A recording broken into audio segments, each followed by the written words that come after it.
by asking about the allegations leveled today by House Intelligence Committee Chairman Devin Nunes that Trump transition officials, including the president, may have been swept up in surveillance of foreigners at the end of the Obama administration. I know nothing about this. I was surprised to see reports from Chairman Nunes on that count today. All right, that was Susan Rice only 2 weeks ago when she told PBS she knew nothing about the surveillance of the Trump transition team and members and the president-elect. Now, in a shocking turn of events, multiple sources now confirming that Susan Rice did know about the surveillance and was, in fact, responsible for the unmasking of Trump officials. Earlier today, when asked by the New York Times if he thought Susan Rice had committed a crime, the president responded, quote, "Do I think? Yes, I think." Joining us now with reaction, Deputy Assistant to the President, Dr. Sebastian Gorka. All right, you know a thing or two about intelligence, but you also know a thing or two about if somebody 2 weeks ago, I don't know anything about this, and then it's revealed she is doing the unmasking, she's got herself a huge credibility problem. But beyond that, what is she saying here by admitting unmasking? Well, I think, Sean, you've accurately identified how the story is falling apart. If you compare what she said 2 weeks ago, if you compare just the difference in her statements in the last 36 hours, there's clearly something that is not being openly discussed or disclosed here. If you follow the discussions, the writings of people like Andy McCartney and others, there's the whole issue of FISA without FISA. So the potential for politically motivated use of the intelligence community to spy on individuals without the adequate warrants being obtained or the adequate permissions being followed, and simply using the authority she had as National Security Advisor to unmask individuals, and then add to it 8 days before the inauguration, saying we're going to just be able to share this incredibly sensitive signals intelligence intercepts with thousands of more people across government. You put all these pieces together and you see it's not just smoke, there's actually flames behind the smoke. But Dr. Gorka, what you are describing is the weaponizing, if you will, the politicizing of our intelligence agencies, and it would have to have been done by the top people. Now, as you know, I have deep respect for those in intelligence. They put their lives on the line for us regularly. Their job is imperative in a world that has this much evil in it. But if you're going to use raw intelligence and unmask people that are political opponents, I mean, to me, this sounds like the beginning of a police state. Am I overstating that? Look, it's at least a banana republic. The weaponization of the security services is what you expect in a banana republic and a police state or an authoritarian state. And let's look at one more piece of evidence. These individuals are politically appointed. I'm politically appointed. I serve as a commissioned officer of the president. So did she. So we understand that. But you're supposed to be a professional. I challenge your viewers right now to go to her Twitter feed and read her tweets after January the 20th and read her colleagues, Ben Rhodes and Colin Kahl, K-A-H-L. You will see who these people really are. The mask was taken off. Just 3 weekends ago, Colin Kahl used the word purge with regards to people like myself and Steve Bannon and the other people in the White House who they think should not be there. Purging is the kind of word that Maoists use. That's the kind of word that was used to get rid of people you politically disagree with, perhaps even in violent ways. So these people have unmasked themselves, Sean. But Dr. Gorka, it should be the type of thing, as I understand, to even have access to this information, this process of unmasking, that it is in a secure area, that you are escorted in, that every single bit of raw intelligence that you are looking at should be recorded. All of this should be available to the American people. Why is it not being released in the sense that we know, did she only ask for the unmasking of either candidate Trump, President-elect Trump, the transition team, members of his cabinet? Did they only ask in this case, which would prove it's all politicized and weaponized? Look, the president has been explicit here, Sean. We're going to allow the mandated authorities, the congressional committees, to do their work. We're not going to do witch hunts. That's what the left, radical, progressive political elite does with their enemies. So we're going to let the system deal with this as it should. But again, your guest, I listened to your radio show as I was coming in to the show today. You had a former operative talk about how it's not rocket science to engineer a network analysis of telephone calls, who's calling who. And if you want to attack me or Steve Bannon or Steve Miller or Kellyanne Conway, you say, oh, they regularly call their nephew in Canada. Well, that's a foreigner. Well, I don't need the same kind of intelligence authorities to intercept a foreign call. And then you start to find the way to unmask all of these conversations so that you can make political profit. That's a very, very tenable theory, and that's the kind of thing we have to find out if it was really happening, because if that's the case, that is weaponizing intelligence for political purposes against your other party. And by its very definition, sir, you are describing something that is beyond Watergate on steroids and human growth hormone. Oh, correct? Well, losing 14 minutes of audio tape in comparison to this is a little spat in the sandbox in the kindergarten, Sean. Wow. Wow. All right. Thank you, Dr. Gorka. And where is the mainstream media? All right, this is now becoming a scandal of historic and monumental proportions. Now, the latest chapter of the partisan press unfolded on March the 4th following this tweet from President Trump. Quote, terrible. Just found out that Obama had wires tapped in Trump Tower just before the victory. Nothing found. This is McCarthyism. Now, that tweet sent the mainstream alt-left hate Trump media into an all-out frenzy. And for the next several days, instead of investigating the president's serious claim, well, they collectively mocked, they ridiculed, they bashed the president. Watch them in all their, well, horrible coverage. Our conspiracy theory president is at it again, and whenever something like this happens, I wonder, what are the president's sources of information? Where is he getting these ideas? The President of the United States is accusing the former president of wiretapping him. I think that this is, again, something that if this happened, Martha, if. We know the President of the United States has no facts to back up his startling allegation that the former President of the United States, President Obama, wiretapped him in Trump Tower during the campaign. Here's a man who spent years of his life trying to convince America this guy is illegitimate, he is ill-informed, he's ill-conceived, and he tried to retroactively abort him from the womb of democracy. Why do supporters make excuses for him?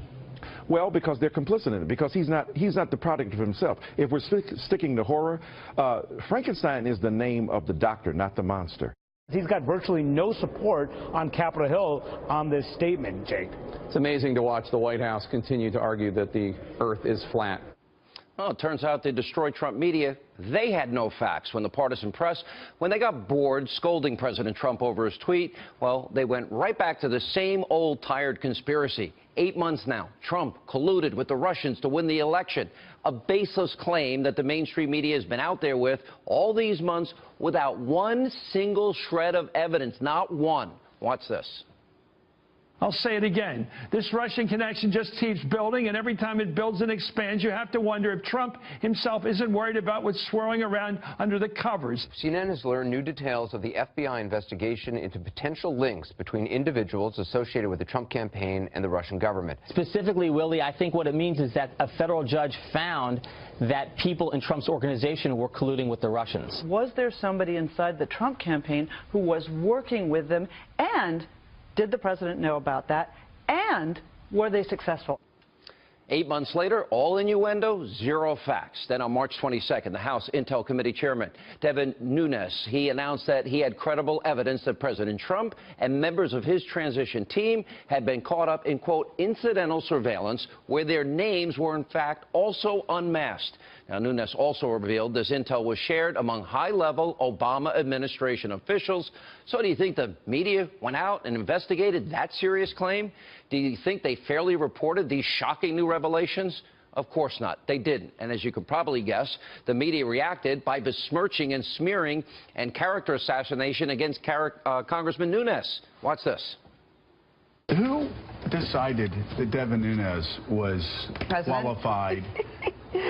qualified to be the House Intel chair? Because from everybody that I've spoken to who have worked with him, Republicans, Democrats, like, they say he is not up to that task. As someone who is trying to lead a nonpartisan investigation, it made him look like a shill for the White House. The chairman of your committee sneaks down there in the evening. He says weekly he goes down there, comes out, and then goes back down there the next morning with a report that he got from the White House. Does that sound like a masquerade to you? Pretty unbelievable. And while the alt-left, destroy Trump, propaganda media was busy smearing anyone and everyone who didn't echo their biased agenda, well, we did have real journalists from the Fox News channel right here, Circa News, Bloomberg, who were actually doing their jobs. And they reported that Susan Rice called for the unmasking of members of the Trump transition team. And yesterday, Susan Rice didn't even deny it. But watch out, Don Lemon, Van Jones, the Clinton News Network, they want you to think these developments are all just a big distraction. They're back to the conspiracy. Take a look. You think that this is a diversion from this Russia story because so far we see no evidence that she's done anything improper, and it seems like an effort to tar and feather her to try to make a lie the truth, the original tweet by the president. This is much ado about Nathan. I mean, not even nothing. You got to go hood and say much ado about absolutely Nathan. Nothing. Listen, Susan Rice is being tarred, feathered, and burned alive for doing her job in a good way. Unmasking Americans, political opponents, a transition team, that's not her job. And then over there at MSNBC, remember Chris thrill up his own leg, Matthews and others? Well, they took the low road and once again accused Republicans of being racist and sexist for targeting Susan Rice. This is insanity we're watching. Look. They're looking for a piñata. Yeah. They found one in Susan Rice. I do think notice it's always a female. Well, that's also true. No, that's also true. Basically, they're defaming her without any reason to do so. Because she's a woman, maybe because she's a black woman, maybe because they didn't like her during Benghazi. You don't like the facts, just claim racism and sexism. Now, President Trump, he's not letting the media define this narrative. And earlier today, he said, quote, "It's such an important story for our country and the world. It's one of the big stories of our time." So here's the challenge. Will the partisan, destroy press media treat the story with the importance it deserves? Will they continue to weaponize and politicize national intelligence, reveal the names of innocent Americans when there is no warrant to spy on them? Will they ever get to the bottom of who released and classified information and intel about Michael Flynn?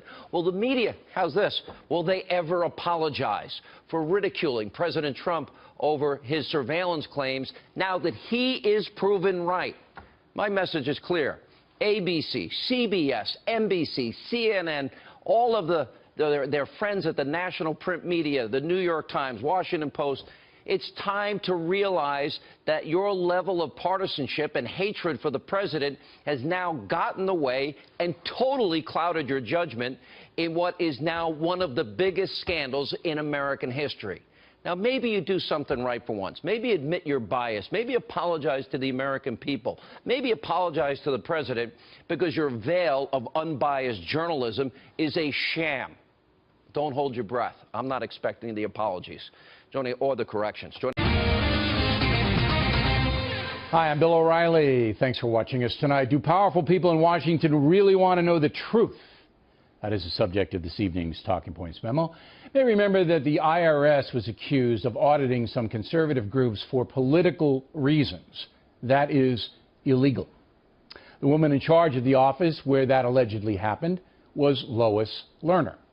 She was called to testify in front of a congressional committee. She took the fifth.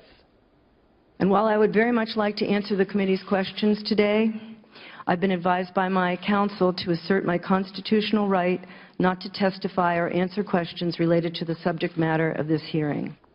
So after that, Ms. Lerner packed up and left the IRS with a nice government pension. Absolutely nothing happened to her. And we never learned if higher government officials were involved in that IRS scandal. However, we did learn this when I asked President Obama about the situation. You're saying no corruption? No. None. No. There were some boneheaded decisions. Out of a but no mass office. Corruption. Not even mass corruption. Not even a smidgen of corruption.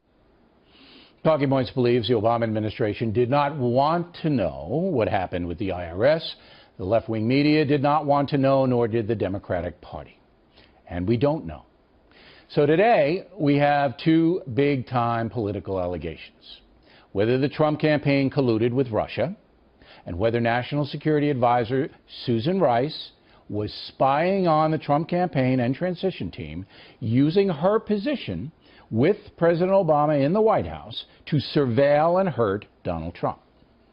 Answers to both of those questions have not been provided to the American people, as they must be if we are to keep our election system legitimate. The FBI is investigating the Russian deal. I'm not sure where the agency is on the illegal surveillance issue. The Bureau has not defined it. But Congress is looking into Ms. Rice. I've asked the Intelligence Committee, Senator Burr, Senator Warner, to conduct a bipartisan investigation of this whole episode. They will conduct it. Hopefully, at the end, we'll find out what happened, and they'll issue a report, I hope, on a bipartisan basis. Not likely, as Democrats and the liberal media have already acquitted Susan Rice. One of the central figures the Republicans went after and after and after was Susan Rice. And after 2 years, they could find nothing that Susan Rice did wrong. Congressman Schiff, ranking member of the House Intelligence Committee, speaking about Ms. Rice's role in the Benghazi investigation and putting forth the opinion that she's a scapegoat, even before any testimony is heard. Does Congressman Schiff really want to know what happened in the surveillance deal? You make the call. But it's obvious his fellow travelers on the left do not want to know. In fact, the loons are now branding the whole thing racial. Did she do something wrong? There is no information indicating that. So they are making her, basically they're defaming her without any reason to do so. Because she's a woman, maybe because she's a black woman.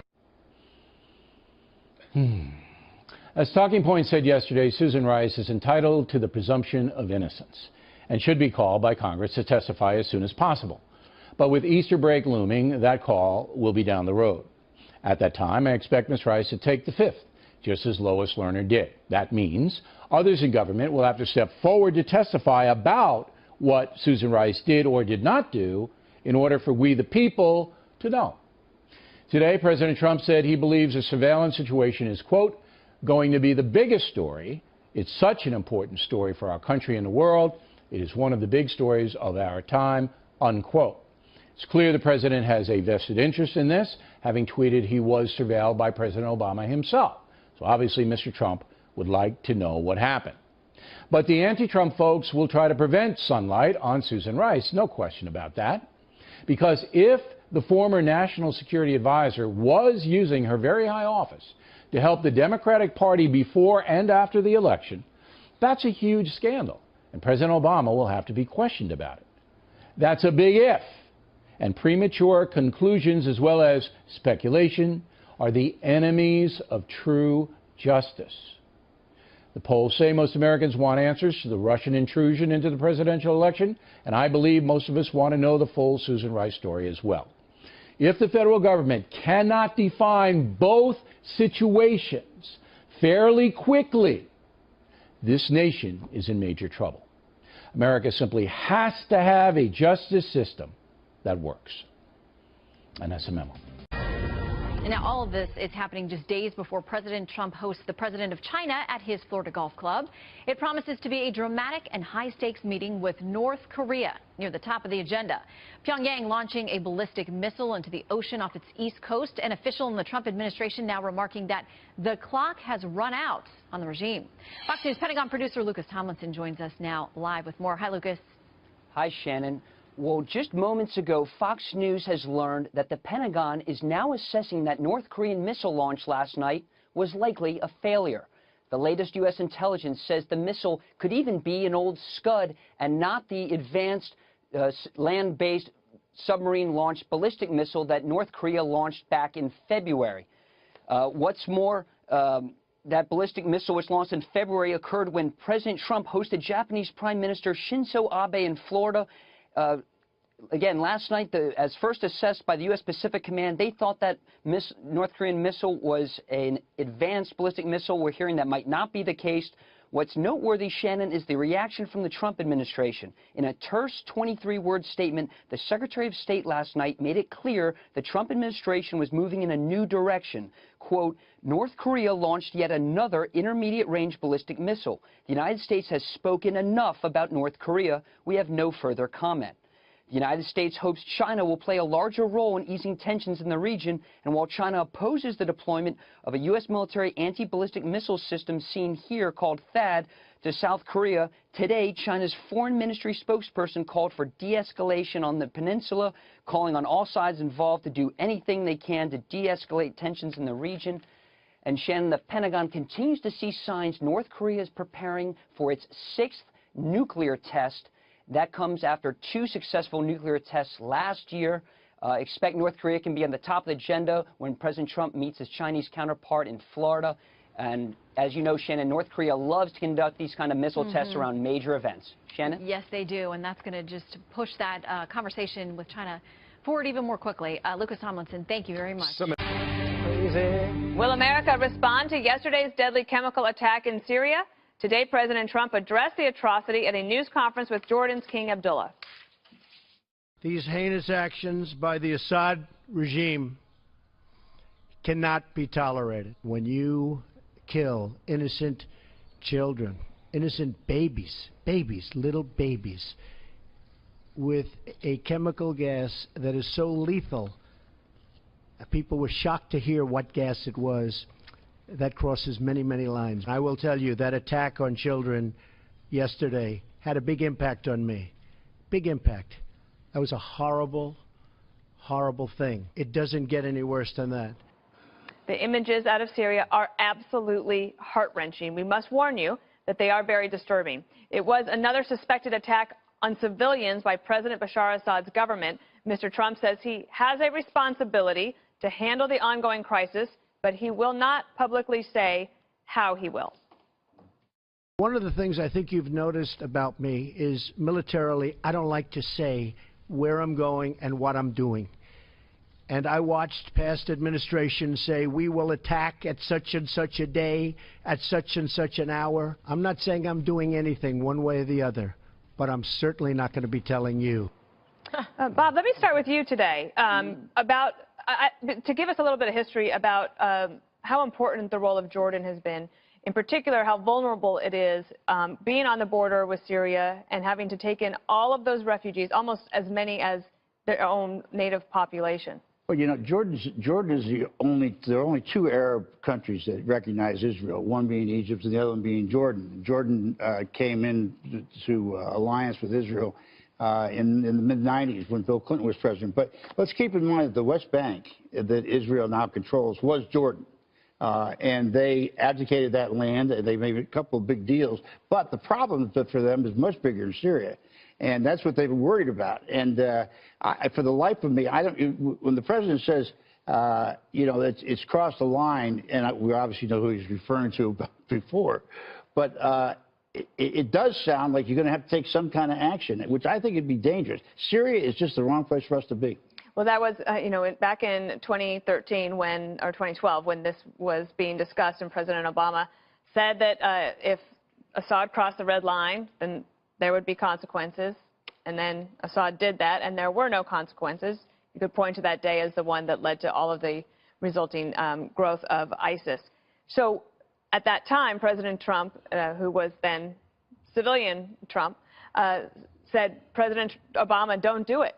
But obviously things have changed. Now that you're a commander-in-chief, it looks a lot different. Yeah, and I think if you listen to that press conference today, he said that himself. He said, look, I haven't seen it this way for a long time. He wasn't in favor of getting more aggressive with Bashar al-Assad in Syria until he saw the images of the children. And he was you can see he was very emotionally moved by those images, as we all are. They're hard to watch. It's horrible what's going on there. But can I point out, and to his credit, he said, you know, I'm evolving on this. I see what's going on, the atrocities. By the way, you can do things that change your mind on certain actions that you're willing to take, and this may have been the one that changes President Trump's mind. But let's talk a little bit about what's going on in the Trump administration this week. This is a massive national security foreign policy week for the Trump administration. You had Egypt coming in, Bob, you pointed out Egypt coming in yesterday. You have Jordan coming in today. Jared Kushner goes to Iraq. China's coming in tomorrow. Syria, Trump, moves his position on what he may or may not do without showing his hand. I think this is a big, important week in the Trump administration. And so far, this may not shock anyone. I am very impressed with what I'm seeing. Why? Because I think they're addressing the problem. Like Syria is because remember, President Trump has a very tight rope walk to walk with. He wants to stay friendly and close with the Russians because this is the way it's been for a year and a half. He feels that President Obama failed in Syria, turned it over to the Russians, so he has a relationship that he wants to continue with the Russians. Yet the Russians are backing Syria. To this day, the Russians still say it looks like it was not Bashar al-Assad who killed the people. It looks like it was the rebel fighters who killed the people, which is contrary to what everyone else understands. Because, Kimberly, everyone knows the rebel fighters weren't giving any equipment in order to carry out such an attack anyway. Specific chemical attack, and this is why this has become so incredibly complicated with the passage of time, is because when you see these atrocities happening, and obviously, justifiably, the president is moved by them and upset by them, as he should be, we are left in a very difficult position now because it is going to be almost impossible for the U.S. to punish militarily Syria, because now, during this stretch of time, from when this situation first evolved, you have Iranian and Russian forces at all of the different military sites. So if we try to strike them in those spots, you're going to risk casualties in large numbers of Russians, of Iranians, which means then a direct military confrontation with those countries. Is the United States prepared to do that right now? I don't think so. In addition, there could be other casualties, Greg, in that we know that ISIS tries to hide civilians and use them as human shields. What do you make of this, especially the entanglement that we have now in the last several years of having Russia try to do this work for us? Yeah, is it too late? I mean, if you live in the woods and you come across a cub, if you let the cub live, sooner or later, you're going to face a bear. And that's what it is. You're literally facing the Russian bear, and you're facing a bear in terms of atrocities. You're staring at a region that is destroying itself. And it almost tells you that no matter what you do, it's not going to affect their direction because they don't mind that they're destroying themselves. They're gassing children. Right. There are two terrible things about being president of the United States. Number one, the rest of the world. It's full of suffering, it's full of destruction, death, and false belief.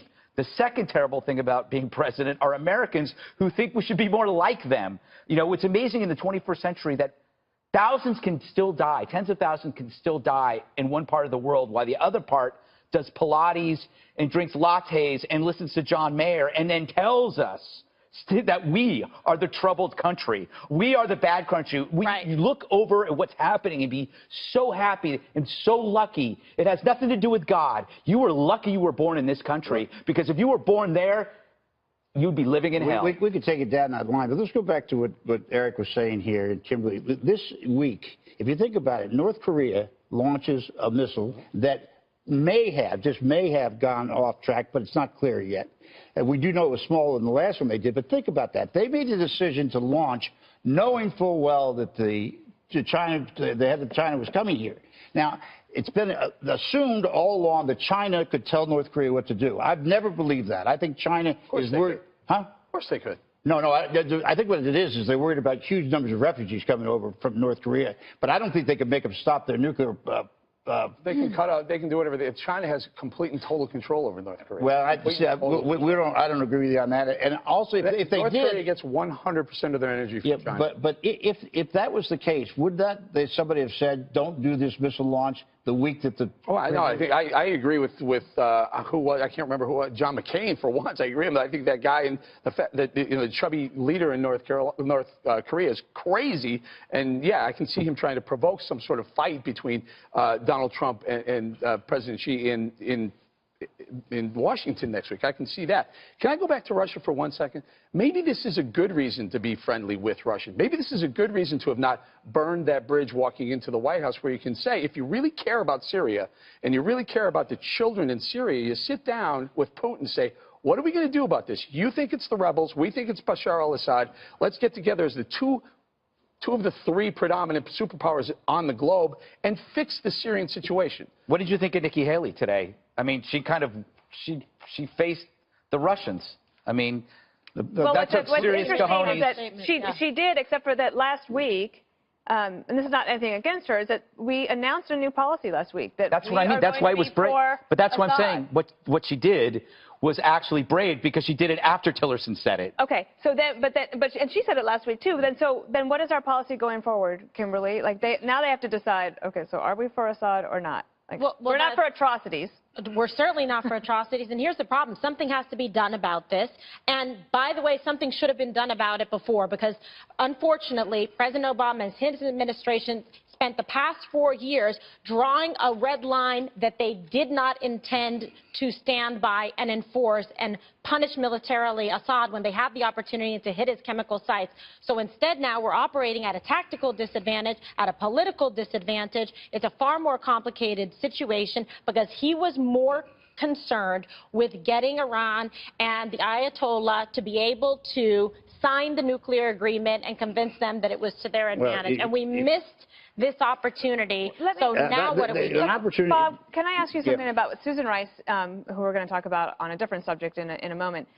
In January of this year, she gave a press conference or a speech in which she said one of the accomplishments of the Obama administration was convincing Assad to give up his chemical weapons. And here we are on April 3rd of 2017, just 2.5 months after she said that, him using sarin gas, one of the most horrible gases against his own people. Well, I mean, obviously, it was bad intelligence they were using, and they hadn't checked it out very carefully. And it's right; they never should have had the red line in the sand. But we have no reason to be in Syria. And the thing about Putin is, for Trump to sit there with Putin, Putin's lying. He's lying for Bashar. He's basically supporting a myth that this guy didn't do these atrocities. And you're going to sit down and say, okay, let's work this out? But Bob, but are you saying that we should do nothing? I'd say, no, I think we should do something. Like what? But like you said, we shouldn't be there. I think there probably are some targets in Syria that will send a message. But the last thing we're going to do is get into cahoots with the Russians on Syria. So Syria is we are in cahoots with them. There is no other solution other than getting. No, you can take out Assad. I mean, I'm sure we're capable of that. Well, no, how? I think he's being protected by the Russians. I mean, I think we have intelligence. A bilateral agreement with the Russians. Also, it's also not legal. There you go. It's not legal, it's not legal to do that. There are ways to do legal and illegal things, and he should be knocked off. Yeah, but there is no way to go into Syria and fix it without. First of all, then how do you stabilize the region? How do you do? This is terrible. I mean, it's going to sound horrible, especially with the pictures running every hour. But I don't think this is our fight. Wow. I just don't think this is our fight. It's been 4,000 years. The president does. 4,000 the president changed his mind. And I think that's his point. I don't agree with everything President Trump says. No, I'm just saying that he agreed with that when he was not commander-in-chief. Now he is commander-in-chief, leader of the free world, and he has a different position. Yeah, and you see the guy so emboldened with what he did. You can't be unmoved when you see these pictures of these atrocities and children suffocating to death and dying in the streets. The United States isn't a country that stands by and does nothing. We should have acted before. Shame on us. And now we have a new president. He's promised to do something about it. Let's see it. But to put American troops and American blood and treasure in that place for 4,000 years, that part of the world. Who is suggesting that? That's again, that's not a straw man. If Donald Trump takes military action, and you have to assume from listening to that, what is the alternative? You're not going to cut off, medical supplies. No, but there are operational, advantages that they can do, different covert operations, things that they can do. Yes, there are. It is the worst ball of a bomb that's ready to go off for America. I would agree with. I don't know if you're on this page or not, Bob, but offer massive humanitarian aid. But don't offer any military or God forbid, our children, young people to go and die in that 100%. It's a sinkhole. Can I add just from the press conferences? I like that King Abdullah. I like him. No, I was like, he's been more, an amazing ally. Well, he's also more articulate than any of our American politicians. No, but wouldn't you agree, Dana, one of our strongest and best allies for the United States? And he deserves a lot more credit. And a guy who's constantly under the gun all the time and from other has Arab fought countries. and flown combat missions. That's another reason part for of us our to coalition. stay involved, is to protect him, because ISIS and Al-Qaeda would like nothing more than to try to topple. Yes, he helped with the Jordan. U.S. Arab coalition, if you gentlemen are familiar with that. Oh, yeah. All right. No, hey, wait. Let's not. I'm not going to be in the camp that says I'm against helping Jordan. Good Lord, no. It's one of our strongest allies. I do remember. Yeah, let's just move on. So now multiple sources confirm that she, in fact, did know about the surveillance and was responsible for the unmasking of people within the Trump team. Brian? Yep, I'll take it over, Steve. You just wait there. The president now weighing in, saying she may have committed a crime. So what's going on? Let's ask Fox's senior judicial analyst, Judge Andrew Napolitano. Judge, we know the president's not a lawyer. Right. Was he right, though? Well, he's right that she may have committed a crime, and I can tell you what would be criminal. But we start out with what we know and what we don't know. We don't know exactly what Susan Rice did, but we know what she admitted to. She admitted to asking for the unmasking, that is the revelation of the names of the people caught up in NSA intercepts, people who were working at Trump Tower. She claims that the reason she asked for their names was to understand conversations involving national security. So, if the Russian ambassador is talking to somebody at Trump Tower and she gets the transcript of it, to which she's entitled because she works for the president and they're involved in national security, it won't have the name of the American to whom he's speaking. Right. Here's what the statute says. If it is necessary to get that name in order to understand the conversation, she can get it. That's called unmasking. She can do that. The president can do that if they keep it to themselves and if the conversation is truly about national security. If they cause that name to get out in the public, then they have exposed a top secret national state secret. That's the same crime that Hillary Clinton probably committed when she put top secret information on a non-secure email server. Well, on the other hand, if Susan Rice, and this is what the president is concerned about, and we don't know if she did this yet. I think an investigation will reveal whether or not she did.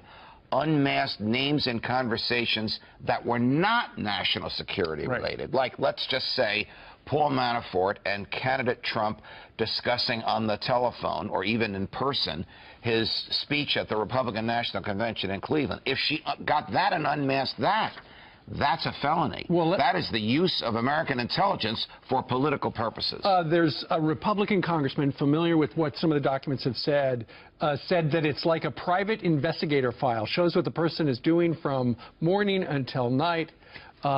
With very little left to the imagination. Is that Peter King? It sounds every day. I think it is. I think I heard Peter King say that on the show of one of our colleagues. The unmasking of that is probably what the president is referring to, and that is clearly a felony because there is no legitimate national security purpose served by the unmasking. So Catherine Herridge indicated that by requesting, it's not a crime. By leaking what I found is the crime. Yeah, Catherine's exactly correct. Is it not? Is it not? But there is a request that can be a crime.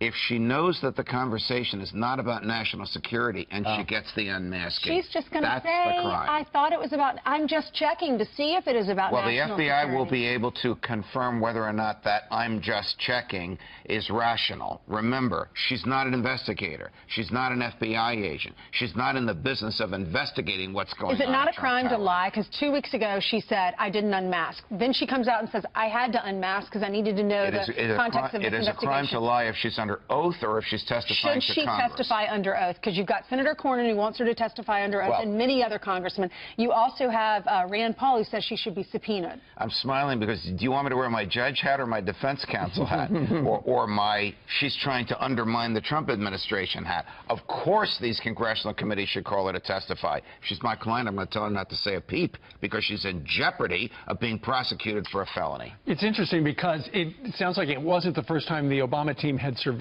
people, because back in 2015, on the precipice of the Iran deal, it sounds like the intel community was looking into U.S. senators and talking to the Israelis to pressure them. And so that the president would know which U.S. senators were inclined to go along with his Iran deal. Do you see the danger in the misuse of intelligence data? how troubles come about and rights are violated when too much private information is in the hands of the government. And to your defense, we were on the air together, and you said the Patriot Act worried you because of that. You said you're worried about where it could go. And now this has come to fruition. All right, Judge, thank you very much. Pleasure, guys. Dr. Follow-up segment tonight. This soundbite on Susan Rice caught my attention. I'm not going to prejudge here, but I think every American should know whether or not the National Security Advisor to President Obama was involved in unmasking Trump transition figures for political purposes. It should be easy to figure out, and we will. And joining us on Washington is Senator Graham. Do you really believe it's going to be easy to figure this out, Senator? Might be hard to have consequences, but it'd be easy to figure out. John Brennan and Clapper, or CIA Director of National Intelligence, need to be asked the following question. Did Susan Rice ever make a request of you or your agencies or the NSA to have unmasking of any Trump transition figures that were incidentally surveilled? Then you go and ask her the O'Reilly question. What say you, Susan Rice, if she did? Okay. Now, what committee should do that in the Senate? Good question. This is where it's confusing. So you got Brennan and Clapper are probably under the jurisdiction of the intelligence community, but I've made a request as the Judiciary Subcommittee Chairman for Clapper, Brennan, Sally Yates to come before our committee and testify in public. We'll see if we can do that. All right. Now, can you compel them to come to your committee? Can you compel them to do it by subpoena? They said they would come. They only want to come once. They'll testify once in open hearing, once in a closed session. I've got to coordinate this with the Intelligence Committee to figure out who's in charge. Sally Yates was in the Justice Department, so she's under the Judiciary Committee jurisdiction. The other two are probably under the Intel jurisdiction. But my committee is ready to move forward with public testimony of Brennan, Clapper, and Yates. And I would ask Brennan and Clapper, did Susan Rice ever come to any of your organizations and ask that names be unmasked? Okay, and that's a simple question, a yes or no. Right. Now, we assume that when Ambassador Rice gets called before any congressional committee, because the House is investigating too, she's going to take the fifth, just like Lois Lerner did. I'd be surprised. She says she did nothing wrong, but we're trying to build a case here, I suppose, just in the old-fashioned way. The people in charge of the collection need to be asked, did Susan Rice ever ask for any of the material you collected to be unmasked? And if she did, what did she do with it? And if she takes the fifth, that would be stunning. Why would it be stunning, though? Don't you feel that she's in a precarious position right now? And don't you feel that her attorneys are going to say, listen, you know, there's a lot of implications here, and there are a lot of laws in here, and, you know, you might get tripped up or something like that. It'd be a lot easier for you to just plead the fifth. Don't you think any attorney would tell her that? Well, that's kind of inconsistent with what she said. She said she did nothing wrong. But, yeah, you know, I've been a lawyer. Maybe I'll tell my client out of abundance of caution, don't answer any of these questions. I don't pretend to your audience to be a legal expert on unmasking, but I'm going to try to find out about what the rules are and if they were violated, are they crimes. But then if she took the fifth, then it'd be up to us to say, is it important enough for the country to give her immunity to get to the bottom of this? You know, it's a story that is now politicized. You know that. Yeah, it is. Your Democratic colleagues in the Senate don't want any part of this, right? We'll see. I don't know. You know, Sheldon Whitehouse has been really good. I want to hear from Brennan and Clapper about potential Trump ties. Clapper said during his watch, on his watch, there was no evidence of collaboration. The Russian thing, I understand. But don't you think the Senate's about as polarized as you've ever seen it in your career right now? Absolutely. You know, it's war. The Gorsuch thing, you know, it's going to come down to, you're going to have to change the rules in the Senate to vote him in. Right. You're not going to get, a few senators on the Democratic side will support. But it's basically run by Chuck Schumer now, and Schumer is going to say, we're going to oppose everything Donald Trump does to try to portray a president as too weak to govern. You know the strategy. Yeah, well, we're still in charge of the place, so as people in charge of the place, we can conduct hearings. And I don't think it's inappropriate to ask the question of the intelligence community. No, of course it's not. I mean, the American people need to know I'm going to do it. If the Obama White House, and not the president himself, but one of his top aides, was using her position to advance a political agenda. Because that's what this is all about. She's not taking an interest in the Trump people for any other reason than politics. There's no other reason on the planet. than politics. If she did it, that would be that'd be a logical conclusion. So what are they going to do to me if I do my job? Nothing. I mean, my job is to find out what happened, all things Russia. And if part of this all things Russia is that the National Security Advisor to President Obama was actually unmasking Trump transition figures for political purposes before the election, Trump campaign people, I want to know that. And sure, and the whole country wants, well. So you're going to get the answers to those people who don't questions. have a political agenda want to know it, but the Democratic Party certainly wants to protect the Obama administration and Susan Rice, and they're going to do everything they can. And the media, the left-leaning media, is wanting part of this story. Too bad. Too bad. I mean, you don't always get what you want. That's what the Rolling Stones said. So you're going to say that you're going to get to the bottom of it? You're confident with all of the Lois Lerner stuff and Benghazi stuff and all that? You're going to get to the bottom of this, you think?